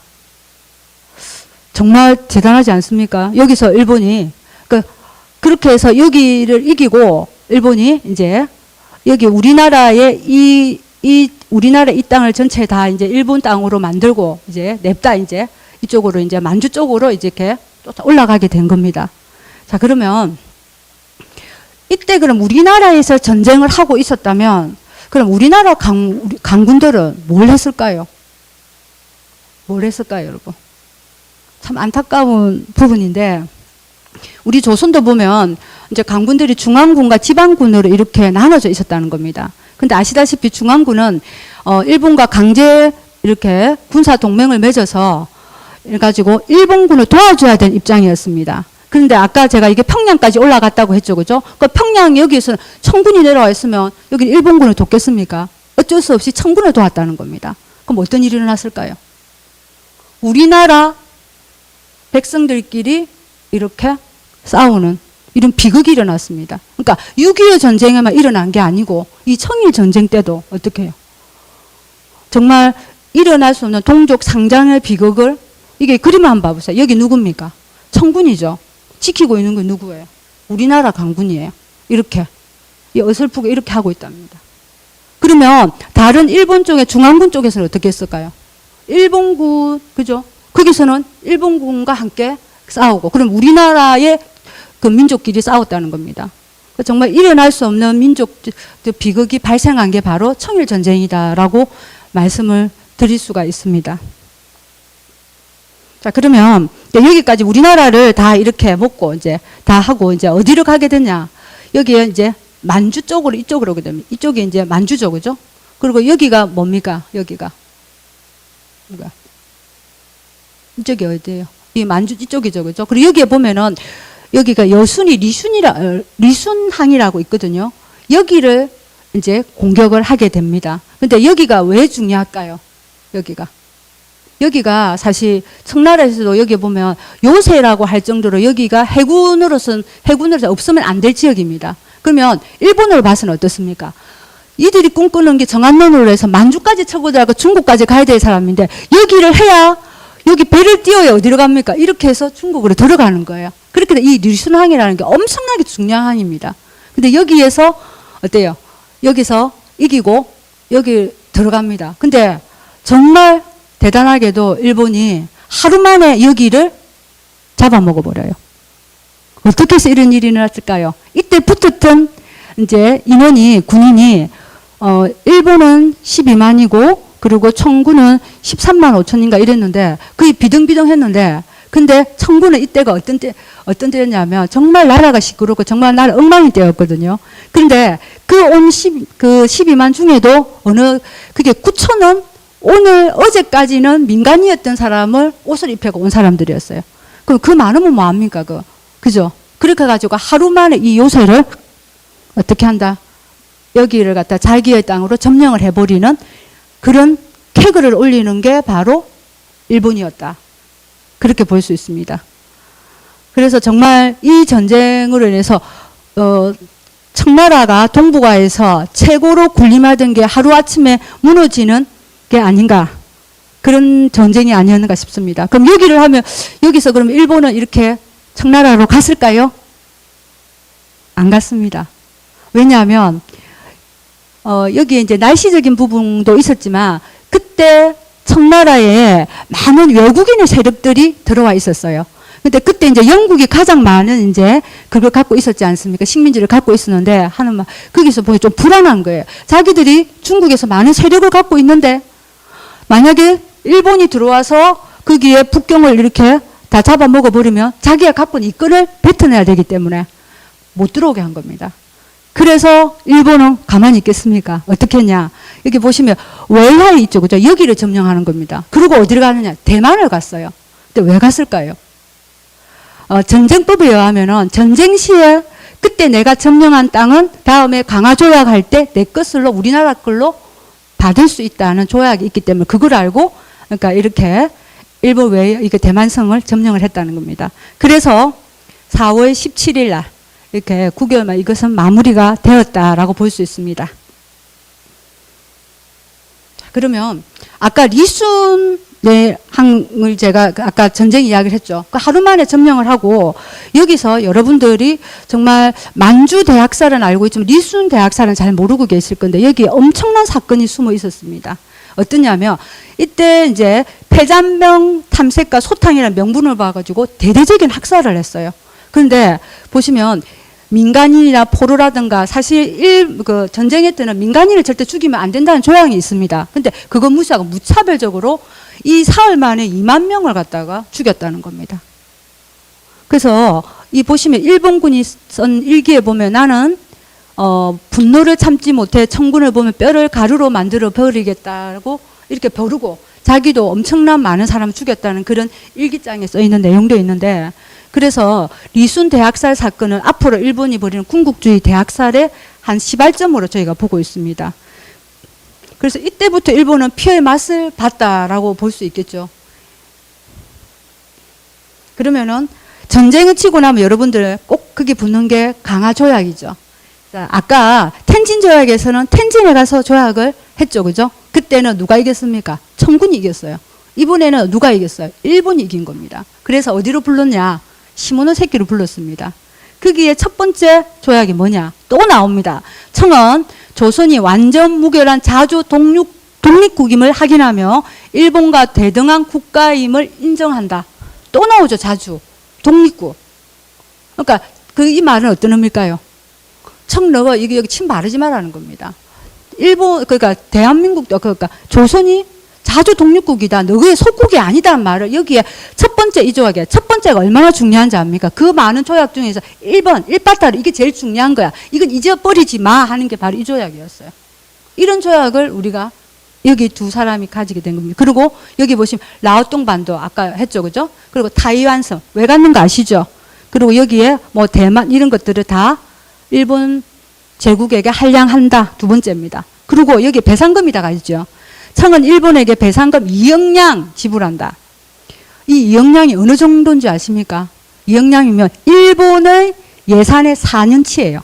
여기는 4년 반이라고 되어 있네요. 청은 3년치 예산이 엄청난 돈입니다. 그리고 다른 뭐 이런 것들을 뭐 영사가 뭐 계획장하고 이런 것들로 이제 있지만 이 1번이 제일 중요한 겁니다. 이렇게 해서 이제 일본은 우월한 이런 조약을 체결하게 됐다는 겁니다. 그러면 이 청일 전쟁으로 이긴 일본인들의 국민들의 반응은 어땠을까요? 처음에는 왜 우리가 중국에 있는 것들 뭐 붓도 갖다 쓰고 뭐 한자도 쓰고 하면서 이렇게 다 그 사대로서 잘 살고 있는데 왜 전쟁해? 그 어려운 그 잘 사는데 그 큰 대국을 왜 건드려? 이렇게 이야기했어요. 그런데 어때요? 풍도해전 이겼다. 성안 전투 이겼다. 평양 전투 이겼다. 오? 리순항도 우리 거 됐네. 이걸 보면서 어떻게 됐을까요? 와, 우리 일본 대단하다. 이렇게 바뀌어가는 겁니다. 그래서 전쟁에 대해서도 국민들도 호의적으로 변한 겁니다. 그런데다가 돈도 4억냥씩 받은 거예요. 그래서 일본 국민님이 내가 정말 대단한 대일본 제국이란 그런 마음을 갖게 된 계기가 됐다는 겁니다. 그러면서도 또 청을 또 경멸하는 모습으로 그 외국을 과도하게 경해. 아까 메이지 지순 이후에 우리가 외국을 따라가니까 이렇게 어떻게 됐다? 잘 이렇게 근대화가 돼서 이렇게 우리 식민지도 많이 가지고 돈도 많이 벌는구나 하는 걸로 바뀌어가게 됐다는 겁니다. 그래서 나는 어느 번 사람이요. 그래서 나는 대일본 제국의 사람이라는 걸로 이렇게 바뀌는 계기를 만든 게 이게 바로 청일전쟁이다라고 볼 수 있겠습니다. 자, 그러면 청일전쟁에서 일본은 승리했죠. 그러니까 우리 조선은 어땠을까요? 엄청난 충격이 안 왔을까요? 왜 그랬을 것 같습니까? 이때까지만 해도 동아시아에서, 이 아시아에서 청나라가 최고다. 이렇게 생각하고 있었죠. 그죠? 그런데 일본한테 졌어요. 어땠을까요? 그 어떤 불안감, 우리도 이제 어떻게 될지 모르겠다는 그런 불안감에 아마 쌓여 있었을 것 같아요. 근데 이 시기에 어떤 일들이 일어났느냐? 보시면, 아까, 그 리순항을 아까 일본이 가져갔죠. 시모노세키 조약을 해서 기억나시죠? 그런데 거기에 탐을 내는 사람이 있었어요. 그게 누굴까요? 러시아입니다. 러시아가 왜 탐을 냈을까요? 그건 제가 나중에 이야기하겠습니다. 자, 근데 러시아가 너무 배가 아픈 겁니다. 그래서 일본한테 야, 그 리순항 내놔. 아까 할고 싶은데 혼자 하면 어때요? 민망하죠. 그러면 어떻게 하느냐? 여기 누굽니까? 프랑스하고 독일을 끌어들여가지고 야야 해가지고 이렇게 이야기 우리 하자 해가지고 상국이 어떻게 해요? 일본한테 야, 니 그거 안 내주면은 가만 안 있는데. 그때 어때요? 이게 이 나라들이 어때요? 서양 열강들이죠. 이때만 해도 일본이 힘이 없어요. 그래서 일본에서는 자기들이 이제 회의를 했답니다. 어떻게 해야 돼요? 어떻게 해야 될까요, 그러면? 첫 번째 이제 이거 안 주고 싶으면 전쟁을 하고 이기면 돼요. 알죠? 힘으로. 안 돼. 그건 지금 생각하면 안 되겠다는 생각을 한 겁니다. 그리고 두 번째는 누군가가 우리 이렇게 좀 해다 이렇게 이제 잘 될 수 있도록 누군가가 중간에서 교역을 해주면 좋겠다는 생각을 했는데 아무도 해주질 않는다는 겁니다. 그때는 다 러시아가 너무 큰 제국이었기 때문에.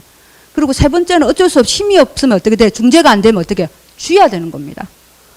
그래서 뭘 선택했냐 하면 세 번째를 선택한 겁니다. 그래서 어쩔 수 없이 청나라한테 돌려주게 된 겁니다. 그러면 일본은 기분이 어떨까요? 너무 나쁘죠. 와, 이거 안 되겠는데 하는 것마다 끈끈이 자꾸 부딪히네. 야, 내가 일본을 한번 쳐야 되겠네라는 마음을 그때부터 갖게 된 겁니다.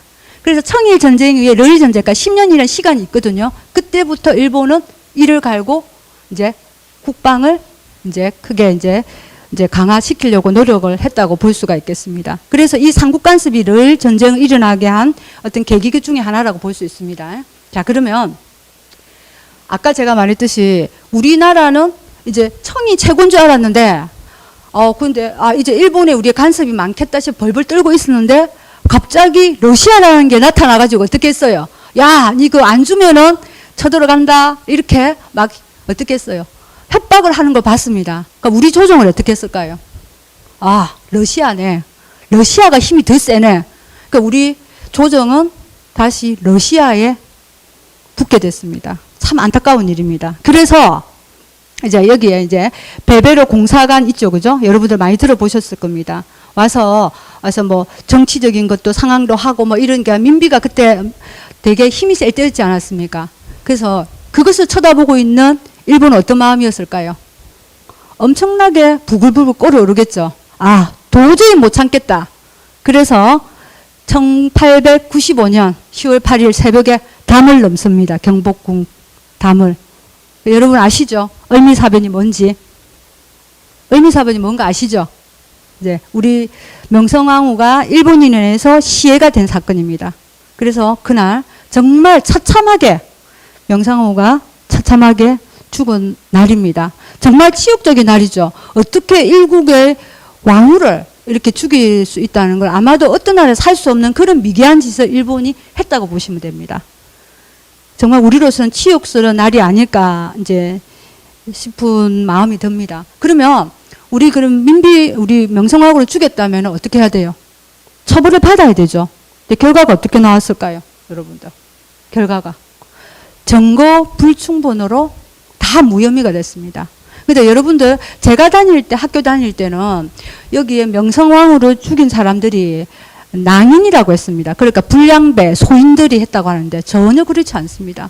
여기 보시면 요거 죽인 사람들이 누구냐? 여기 보시면 여기 여우사냥이란 작전을 통해서 공사관 직원이라든가 외무성 순사라든가 이렇게 기자라든가 이런 48명의 이 사람들이 정말 치밀한 계획과 훈련을 고도로 훈련을 받아서 이렇게 넘어왔다는 겁니다.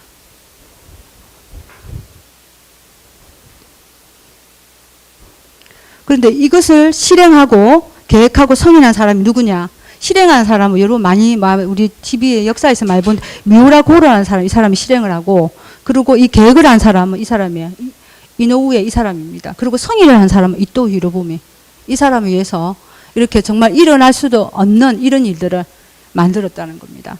그리고 이 사람들이 저는 증거 불충분으로 이렇게 무죄를 받았는데 그 이유 중에 하나가 진범이 잡혔다는 그런 거짓말을 하게 됩니다. 그러니까 고종을 이렇게 협박을 해서 우리나라의 세 사람을 어떻게 했냐면 이 사람이 죄인이다 해가지고 했기 때문에 그랬다는 겁니다. 근데 이런 죄를 지었으면 우리나라에서 죄를 받아야 되잖아. 우리나라에서 못 받습니다. 일본의 재판으로. 그래서 여기서 무죄가 나왔다는 거죠. 그리고 정말 이 일은 우리 일본의 정말 비겁함. 거기서 하는 말이 모든 일은 개인이 한 일이고 우리 정부는 모른다. 아니 공사관이 하고 기자가 하고 안 그렇습니까? 이런 사람들이 계획하고 했는데 왜 이게 일본인이 했다는 겁니까? 정부는 관여를 안 했다는 걸로 발뺌을 하고 있다는 거죠. 그게 바로 일본입니다. 자, 이런 일이 나고 나면 그러면 어때요? 이제 명성황후의 이제 남편이 누굽니까? 고종이시죠, 그죠? 고종은 어떤 마음이었을까요? 엄청나게 불안하겠죠. 그러니까 그런데 고종이 1년 뒤에 너무 불안한 마음을 갖고 도저히 나는 우리나라 여기서는 일본의 협박과 일본의 어떤 부분 때문에 살지를 못하겠다 싶어서 알다시피 아간 파천을 하게 됩니다. 그렇게 해서 러시아 공사관으로 가게 됐죠. 그럼 일본은 어떤 마음이었을까요? 이제는 정말 세계의 많은 사람들이 어떻게 일국의 왕비를 죽이나는 그런 치욕을 하면서도 명성황후를 죽였는데 이 고종이 어떻게 해요? 러시아 공사관으로 갔습니다. 그러니까 끈끈이 지금 러시아와 부딪히고 있는 거예요. 그러니까 정말 일본은 이제 정말 머리 끝까지 이제 화가 나고 정말 이제는 한번 붙어야 되지 않나 하는 생각을 가지게 되는 겁니다. 자, 그러면 청일 전쟁 후에 청나라는 어떻게 됐을까요? 아까 보시면 리순왕 그쪽을 거기 보시면 거기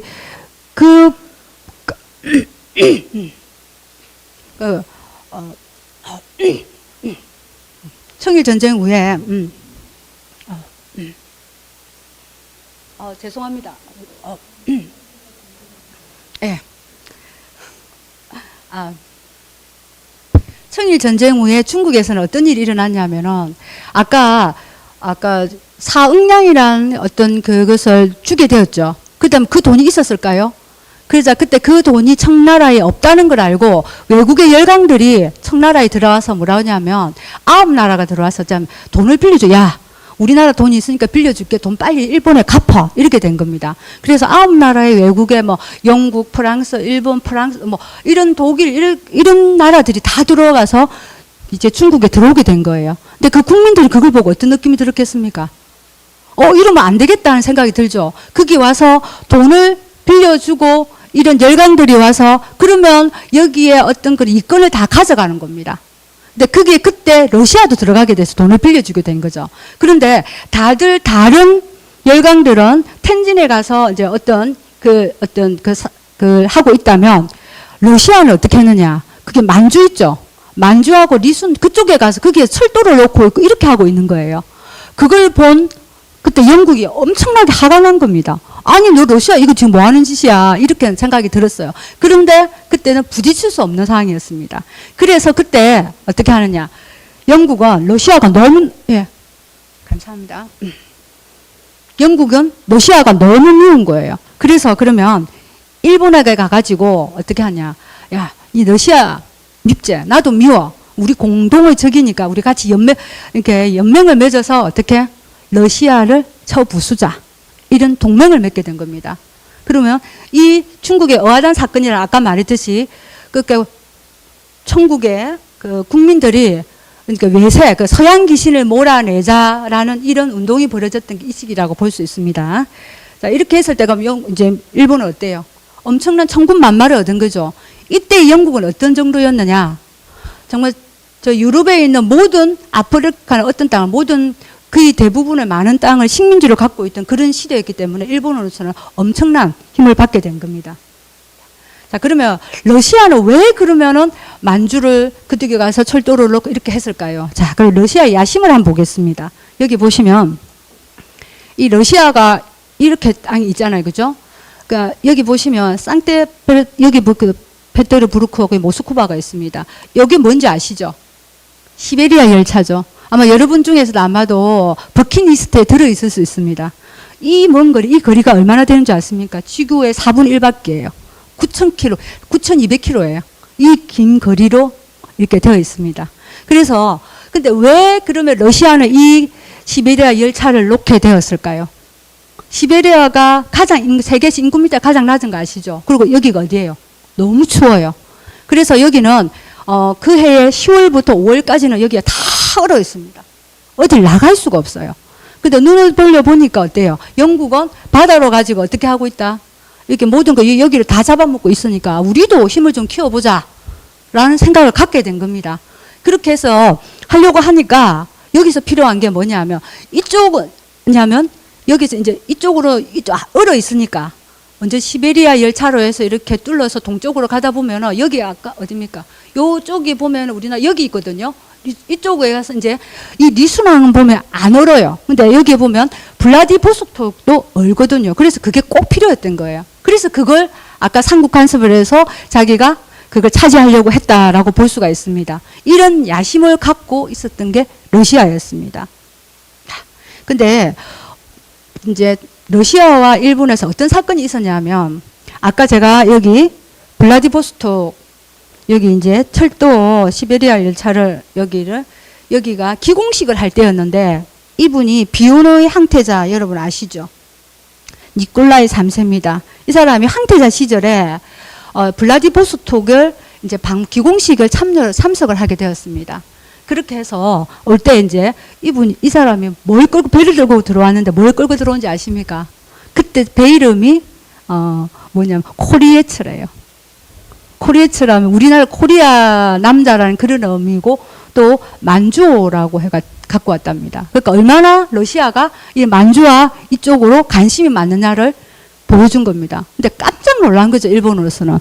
자, 그런데 이제 그러면서 기공식을 오면서 이제 니콜라이 3세가 이제 일본에 들리게 됐어요. 그러면 일본에 내리게 되면 어떻게 해요? 그게 순사가 붙게 되겠죠, 경호원이. 여기 보시면 이 쓰다 산조라는 이 사람이 여기 한 경호원의 한 사람이었는데 갑자기 마차를 끌고 가다가 칼을 휘둘러 가지고 얼굴에다가 머리로부터 7cm 가량을 난도질을 하게 됩니다.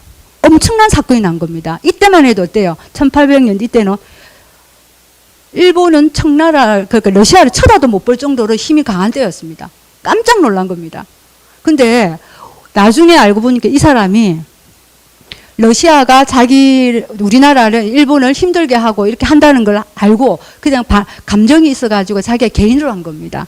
그렇게 됐는데, 그래서 이 사건이 오소 지역에서 일어났다고 해서 오소 사건이라고 하는데, 근데 정말 일본의 국민성이 또 나옵니다. 미안함을 표현한다고 해서 어떻게 하냐면, 한 여자가, 일본 국민의 여자가 자결을 해요. 지금 자결을 제가 벌써 세 번째 제가 하고 있습니다. 자결을 합니다. 그게 일본의 국민성입니다. 그리고 쓰다란 말은 그 이유는 절대 쓰게 하지 말고 산조란 말도 쓰지 마라. 왜? 그러면 쓰다 산조가 생각이 나면 오소 사건이 나기 때문에 안 된다. 그 정도로 미안함을 이제 러시아에 가서 표현을 하고 해서 크게 이제 어떤 외교적으로는 그걸 하진 않았습니다. 하지만 러시아로서는 그렇게 썩 좋은 감정은 아니지 않았을까 하는 생각은 듭니다. 그죠? 이런 사건이 있었다라고 봅니다. 여기서도 일본의 국민성이 보이죠, 그죠? 자, 그러면 이때 이제 러시아도 여기 동북아 쪽으로 이제 야욕을 가지고 있고, 그리고 일본도 어때요? 동북아 쪽으로 야욕을 갖고 있으니까 이제 언젠가는 전쟁이 일어나겠다. 러일 전쟁이 일어날 거야라는 것을 다들 생각하고 이제 세계의 시각은 어쩌냐. 이렇게 이제 그림으로 나타내요. 여기가 러시아이죠. 여기에 일본입니다. 저 뒤에 영국이 도와주고 있죠. 그때 영국을 도와준 게 미국이었거든. 너그 세 명 해봐야 안 돼. 외국에서 이렇게 볼 정도로 러시아가 엄청나게 강한 그런 나라였다고 보시면 될 것 같아요. 그러니까 러시아를 이길 거라 아무도 생각을 못할 때였다고 보면 됩니다. 그런데 이제 1904년 이제 러일 전쟁이 일어났습니다. 참 안타깝게 이때도 러일 전쟁이고 러시아와 일본에서 일어나야 되는데 어디서 일어났을까요? 우리나라와 중국에서 일어났습니다. 정말 안타까운 일입니다. 그죠? 자, 그러면 일본은 어디부터 칠까요, 그러면? 그때 자기네들이 청일전쟁 때 빼앗겼던 거, 얻었던 거 빼앗겼던 게 뭡니까? 여기죠. 리순이죠. 여기를 칩니다. 그리고 우리나라 인천에 치게 돼요. 그래서 그때도 마찬가지였대요. 여기도 그거 없이 그냥 선빵으로 아무 허가 없이 여기 치게 됩니다. 근데 여기 보시면 아시겠지만 여순이 보면은 1904년에 시작을 했지만 2월 달에 했지만 어때요? 점령을 한 거는 1905년 1월이죠. 엄청나게 오랜 시간이 걸렸다는 생각이 드시죠? 자, 그러면 여기를 해군을 보내고 여기 육군을 보내서 인천에 들어가게 됩니다.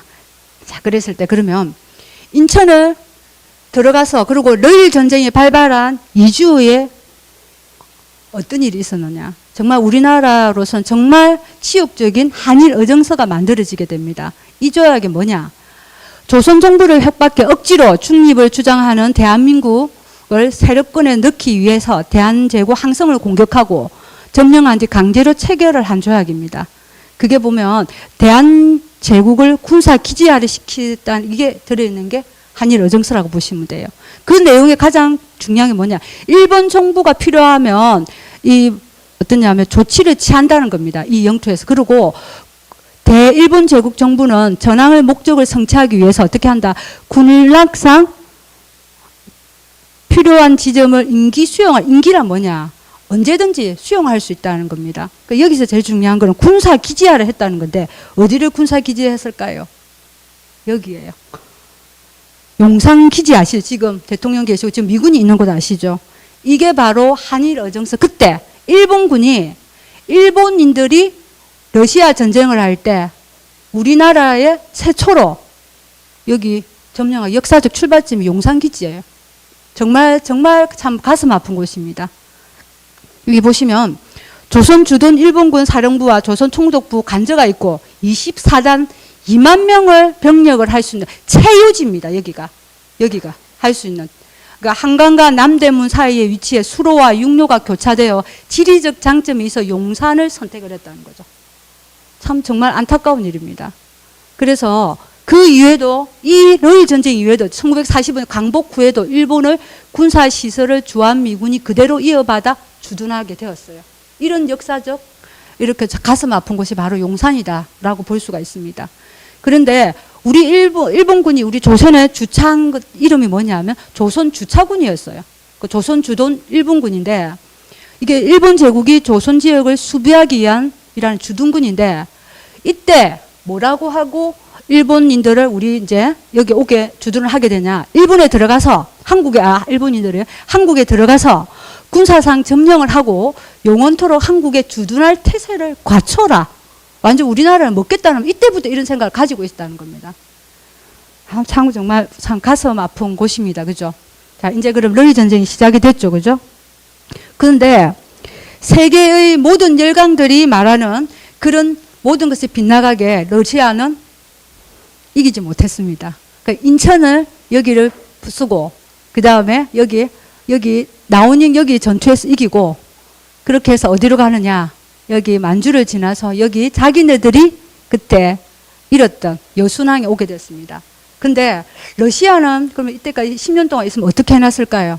여기를 청나라에서 빌려받아 여기 요새로 만들어 놓은 겁니다.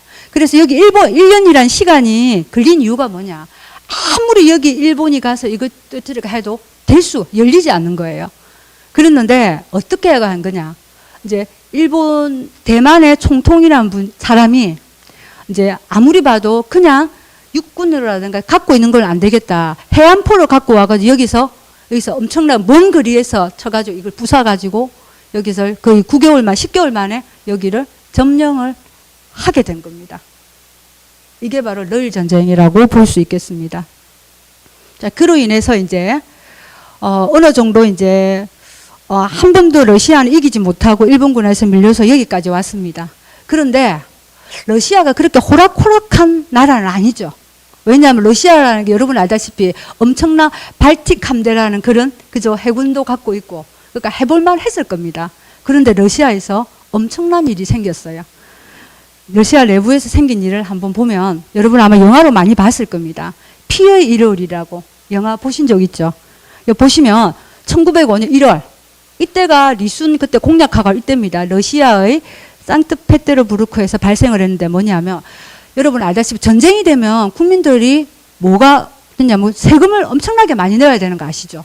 세금 부담과 함께 이때가 농민들이 근대화로 넘어가면서 노동자가 됐어요. 근데 이때 어떠냐면 과도한 토지 상한금에 물가가 폭등하고 뭐 생활고에 시달리고 막 이렇게 된 겁니다. 그런데 이 발단이 뭐냐?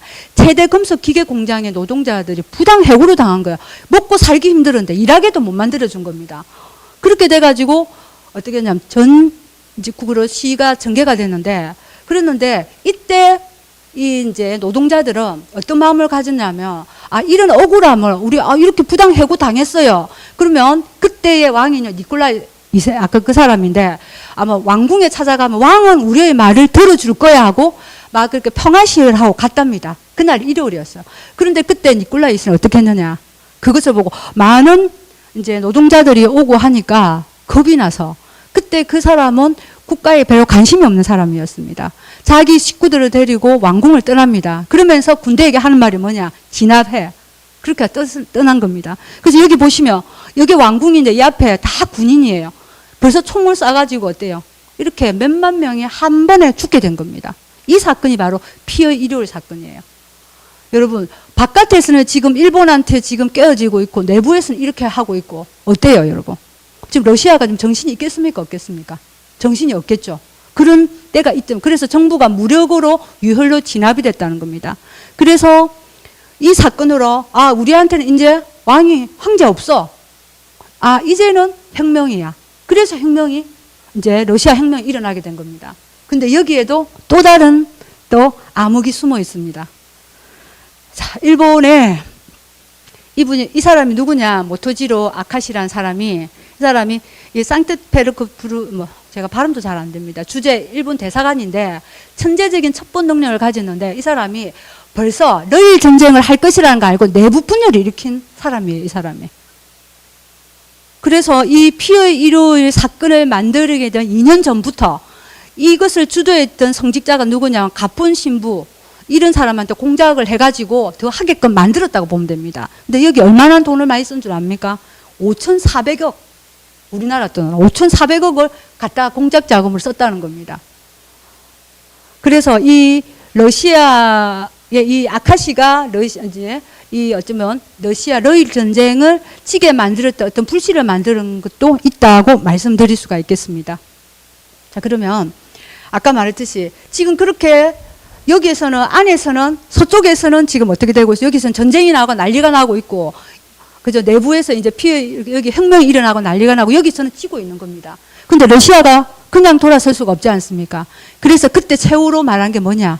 우리에겐 세계 최대의 함대인 발틱 함대를 이제 띄웁니다. 그래서 여기 러시아에서, 그럼 여기서 온다면 요렇게 가장 빠른 길 여기서 이제 싸움이 나고 있으니까, 그죠? 여기잖아요. 그죠? 그러니까 이렇게 가려면 이렇게 해서 이렇게 가까운 거리로 가야 되지 않습니까? 근데 그렇게 갈 수가 없었어요. 그래서 200일이 넘는 시간을 돌아서 이렇게 여기서부터 이렇게 돌아서 아프리카를 돌아서 이렇게 해서 이렇게 갔다는 겁니다. 왜 그랬을까요? 아까 제가 말씀드린 게 아까 영국과 아까 일본이 연맹을 맺었다고 했죠. 여기 땅이 다 영국 땅이었어요. 그러면 영국이 여기 자기의 식민지인데, 야, 러시아가 와서 물 달라 하고 뭐 석탄 달라 하면 너가 주면 죽여, 이렇게 안 하겠습니까? 그래서 아무도 도와주지 않았다는 거죠. 어떻게 된 거? 그래서 이렇게 돌아서 그 대단한 이제 발틱 함대도 이렇게 오다 보니까 얼마나 지치겠습니까? 그죠? 그래서 200일이 걸려서 도착을 했습니다. 그래서 어디서 전쟁을 했느냐? 여기에요. 대마도. 우리가 말하는 여기죠. 그죠? 여기 대한해협이라고, 쓰시마섬. 여기서 전쟁을 했습니다. 그래서 이렇게 붙여졌습니다. 자, 우리나라에는 이순신이 대단한 제독으로서, 그죠? 하지만 일본에는 이게 도고 헤이하치로라는 이 사람은 정말 대단한 이제 분이라고 알려져 있는 사람이라고 볼 수 있습니다. 그런데 여기서 전쟁을 하게 됐는데 그 대단한 러시아 함대가 여기 오자마자 200일을 돌아서 이렇게 왔으면 지칠 만큼 지쳤겠죠. 근데 사실은 여기서 바로 전쟁을 할 게 아니고 자기의 블라디보스토크 가서 좀 전함을 정리를 하고 와서 전쟁을 하려고 했는데 여기서 어때요? 일본이 여기를 딱 가로막고 지키고 있는 거예요. 갈 수가 있습니까? 여기서 바로 싸우면 오자마자 전열도 되기 전에 바로 선빵으로 친 겁니다. 그래서 몇 분 만에 30분 만에 허무하게 바로 어떻게 하냐, 앞에 그렇죠, 중요 부위를 쳐가지고 바로 그 자리에서 침몰을 시키게 돼서 우왕좌왕 만에 정말 러시아에서는 어떻게 해요? 최악의 그런 해전이었고 일본에서는 최고의 해전을 만든 게 바로 쓰시마 해전이었다라고 말씀드릴 수 있습니다. 그런데 이 사람이 무슨 말을 했느냐? 러일 전쟁을 승리로 이끈 도고 제독은 정자전법을 사용, 이것은 한산대첩의 이수신 병법, 우리가 말한 하객진 있죠. 이것을 배워간 것이라고 말했습니다. 그래서 이 사람을 대단하다고 하니까 이 사람이 한 말, 넬슨 제독에 비하는 것은 달게 받을 수 있으나 조선의 이수신 장군과는 견줄 수가 없다.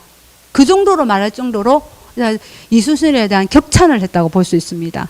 그래서 이 사람이 한 말 중에 저는 우수한 군함과 용감한 군대, 충분한 군수 보급을 받았으나 이수신 장군은 훨씬 더 나쁜 상황에서 성진을 이끌어냈다. 이수신 장군이라면 나는 하사관에 불과하다. 이렇게 말한 사람이에요. 그 정도로 정말 이수신 장군이 대단했다는 겁니다. 그런데 이렇게 이길 수 있던 것은 우리 또 아픈 또 과거가 있습니다. 자, 여기가 어디냐? 거제도 아시죠? 진해, 거제도. 여기 보면 치도라는 섬이거든요. 근데 발틱 함대가 거기 대한해협까지 오기 전까지 일본 군대가 해군이 여기서 연습을 했어요. 이 치도가, 이 큰 치도가 20%도 아니고 2%면 이 정도밖에 안 남을 정도로 다 부사질 정도, 이게 발틱 함대다가 생각하고 여기를 연습을 그렇게 했답니다. 그러니까 그게 숙련돼서 오자마자 그거 짜가지고 30분 만에 격파를 하게 된 겁니다. 그래서 정말 참 가슴 아픕니다. 그래서 일본 함대가 여기요, 표지판으로 해서 여기가 러시아라고 해서 하게 됐다는 겁니다. 그런데 요즘 여기 있죠, 이거. 이게 뭐냐면, 일본이 사용했던 한포탄 모형을 거꾸로 세워 만든 이게 있습니다. 이게 러일 전쟁 표시란 이게 있는데, 지금도 존재하고 있습니다. 그런데 어떤 사람이 있었냐. 2005년에 우리나라 뭐 김한국 그제 시장이라는 사람 치도를 러일 전쟁 기념탑을 관광 자원화하자 입장을 바뀌었어요. 저는 이런 사람, 이런 사람이 그제 시장을 한다. 저는 정말 이런 사람은 우리 국민들이 안 뽑아줘야 됩니다. 이런 말을 한다는 게. 그런데 참 우리 국민들이 깨어 있습니다. 시민단체들이 한글을 했어요. 이 성전탑, 이거 쌓아내 평화의 탑으로 여기다 돌을 쌓고 이렇게 해가지고 다시 만들었답니다. 이렇게, 어때요? 기념비 이렇게 만들어가지고, 이렇게 우리 국민들이 이렇게 만들었다는 거죠. 이렇게 아픈 기억들이 모든 곳에 다 숨어 있다라고 볼 수 있겠습니다. 자, 그러면 여기서 여러분들이 정말 뼈아픈 이 역사가 숨어 있는데 그게 뭐냐? 바로 독도입니다. 이 독도가 뭐냐? 사실 이 독도를 보면 1900년에 우리 고종 황제가 대한제국 칙령 41호에 반포 독도가 울령을 가나림을 명확히 해놨거든요. 그런데 일본이 1905년 언제입니까? 러일 전쟁 시작돼, 그죠? 이때 어쩌냐? 이때 동해에서 움직이는 러시아 함대를 감시하겠다는 목적으로 설치를 했어요. 이때 다케시마라고 부르고, 그리고 시마네현으로 소속으로 이렇게 도사가 관할한다는 결정을 자기들 마음대로 이렇게 냈다는 겁니다. 그래서 이게 시마네현의 고시 제40호, 이게 지금 많이 사용이 되고 있는데 이렇게 발표를 해버립니다. 그래서 독도를 자기들 군사 요충지로 활용하기 위해서 일본 영토로 편입을 하게 된 이때부터였어요. 독도가 우리 땅이라고, 자기들 땅이라고 이렇게 하는 시발점 이유기라고 볼 수 있겠습니다. 자, 그러면 여러분, 지금 독도가 지금도 우리가 지금 분쟁이라면 분쟁인데 분쟁을 일으키고 있는데 어떻게 해야 될까요? 여러분. 다시 지금 여기 보시면 지금 일본은 어떻게 하고 있느냐. 이 독도에다가 어권을 발부하고 강구세를 납부하고 이걸 대외적으로 이렇게 알리고 있는 그런 상황이에요. 근데 사실 저와 우리 한해섭 이제 교장쌤하고는 사실 10년 더 넘었어요. 여기다 독도에다가 본적을 옮겨놨거든요. 사실 일본 사람들은 여기 독도에다 5,000명이 넘어요. 본적을 옮긴 사람이. 우리나라는 3,000명이에요. 2016년 기준은. 그렇게 많이 안 알려져 있습니다. 그래서 사실 여러분의 애국하는 길은 여기에 우리의 본적이 있으면 우리의 국민들이 살고 있다는 거. 그것을 여러분들이 해준다면 여기 있죠. 독도를 제2의 고향으로 갖자. 그러니까 이런 운동들은 우리가 정말 발벗고 나서서 해야 되지 않을까. 이런 생각은 저는 좀 많이 합니다. 그러니까 여러분들 많이 동참해 주시기 바랍니다. 그래서 대국민 본적 옮기기 그런 운동을 한번 해볼까 하는 생각도 좀 많이 갖고는 있습니다. 자, 그러면 러일 전쟁은 아까 말했듯이 이제 러시아와 일본, 그래서 일본의 승리로 끝이 났습니다. 그래서 이제 근데 이 전쟁이 아까 일본이 이긴 것 같지만 일본도 엄청난 피해를 많이 봤습니다. 물량이었고 거리가 먼 관계로, 그리고 이기고자 하는 그런 욕심으로, 그리고 청일 전쟁에서 어때요? 돈 욕심을 봤죠. 많은 전쟁을 이기면 돈을 많이 벌고 부자가 될 수 있다는 그런 마음으로 정말 무자비하게 돈을 쏟아붓으면서 더 이상 전쟁을 할 수 없는 상황까지 왔다는 거죠. 그렇게 돼서 일본이 먼저 미국에게 좀 중재 좀 해줘라고 이야기를 했습니다. 그래서 1905년 9월에 그래서 포츠모트에서 어떻게 체약을 하게 된 거죠. 자, 그 전에 어떤 일이 있었냐? 일본에 가스라 테프트 밀약이라고 볼 수 있는데, 일본 수장 가스라와 미국의 이게 테프트 이 사람이 어떤 조약을 했냐? 미국은 필리핀 점령을 일본이 인정을 해주고, 그리고 일본은 조선 점령을 미국이 인정해달라. 이제 자주국이라 해가지고 청을 손을 못 대게 해서 청까지 먹어놓고는 이제는 어떻게 해요? 제일 강한 미국에게도 야, 일본 일같이 너가 하게 해줄 테니까 조선은 우리를 달라. 이런 위락을 한 겁니다. 그리고 영국하고도 또 하게 된 거예요. 2차 영일 동맹을 합니다. 영국의 인도 점령을 일본이 인정하고 일본의 조선 점령을 영국이 인정한다. 어때요? 일본은 미국과 영국에 너가 해라는 거 자기들 마음대로 이렇게 인정을 받는 그런 연맹을 맺었다는 겁니다. 정말 우리나라의 위상이 얼마나 약했으면 열강들이 그래 이렇게 도장을 찍어줬을까 하는 정말 가슴 아픈 현실이 아닌가 싶습니다. 자, 그래서 이제 뭐든지 전쟁이 끝나고 나면은 강화 조약을 합니다. 그죠? 포츠모트에서, 미국의 포츠모트에서 합니다. 자, 여기에 첫 번째가 뭡니까? 한국에 있어서 일본의 우월권을 성일한다. 벌써 밀약을 맺었어요. 그래서 여기서도 벌써 이렇게 했다는 겁니다. 뭐 다른 것도 뭐 말할 것도 없고. 근데 여기서 제일 중요한 거는 러시아가 진 것 같지만 그러면 지게 되면 어떻게 합니까? 거기에 대해서 배상을 해야 되는데 러시아가 못 준다고 했어요. 그래서 일본이 여기서 받은 돈은 없었습니다. 자, 그랬을 때 그러면 일본의 국민들은 어떤 반응을 보였을까? 이게 또 일본의 국민성이 나오고 있습니다. 어떤 사건이 일어났냐면 러일 전쟁 후에 폭동이 났어요. 그게 보면 히비야 공원이거든요. 히비야 방화 사건입니다. 보시면 포천버스 이게 체결 후에 배상금이나 이런 것이 없는 거예요. 그래서 왜 그런 걸 안 받아와 하면서 이기면 뭐해? 이런 돈도 안 받아오는데. 이래가지고 이렇게 분노를 한 거예요. 그래서 이 공원에 불을 지른 겁니다. 이게 일본의 국민성이에요. 잘 싸웠다, 잘했다가 아니고 왜 돈도 못 번 이런 성산 없는 전쟁을 왜 해? 이렇게 나온 겁니다. 그래서 가스라 내각은 러일 전쟁 승리를 이끌었으나 자국민들을 설득하지 못해서 1906년 1월에 총사퇴를 하였다. 이렇게 됐습니다. 그 이후에 우리는 어떻게 됐을까요? 그 다음 1905년에 우리는 그 해에 을사늑약, 정말 가슴 아픈